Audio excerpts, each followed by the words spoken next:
നിരവധി മോഷണ കേസുകളിലെ പ്രതി മലപ്പുറം കൊണ്ടോട്ടിയിൽ പിടിയിലായി. ബർമുഡ കള്ളൻ എന്ന ജോസ് മാത്യു ആണ് അറസ്റ്റിലായത്. 30 കേസുകളിൽ പ്രതിയാണ് ജോസ് മാത്യു.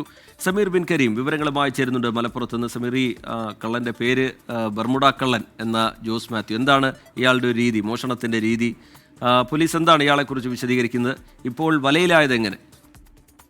ശ്രീജിത്ത് ബർമുഡ ധരിച്ച് മോഷണം നടത്തുന്ന ഒരു പ്രതി ആയതുകൊണ്ടാണ് ഇയാളെ ബർമുഡ കള്ളൻ എന്ന പേരിൽ അറിയപ്പെടുന്നത് എന്നുള്ളതാണ് പോലീസ് വ്യക്തമാക്കുന്നത്. ജോസ് മാത്യു എന്ന 52-കാരനാണ് കൊണ്ടോട്ടി പോലീസിന്റെ പിടിയിലായിരിക്കുന്നത്.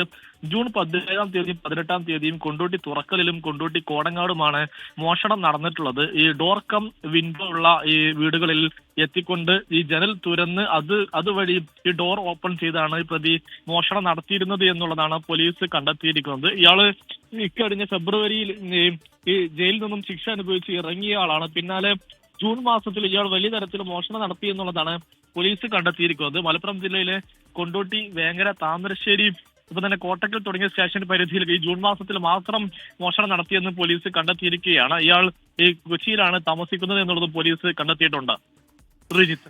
ശരി, സമീർ ബിൻ കരീം മലപ്പുറത്ത് നിന്ന് വിവരങ്ങൾ പങ്കുവെക്കുകയായിരുന്നു. നിരവധി കേസുകളിലെ പ്രതിയാണ്, ഈ 30ഓളം കേസുകളിലെ പ്രതിയാണ് ഈ ജോസ് മാത്യു. ബർമുഡ കള്ളൻ എന്നാണ് അദ്ദേഹത്തെ പോലീസ് തന്നെ വിശേഷിപ്പിക്കുന്നത്. എന്തായാലും അയാൾ പിടിയിലായിട്ടുണ്ട്.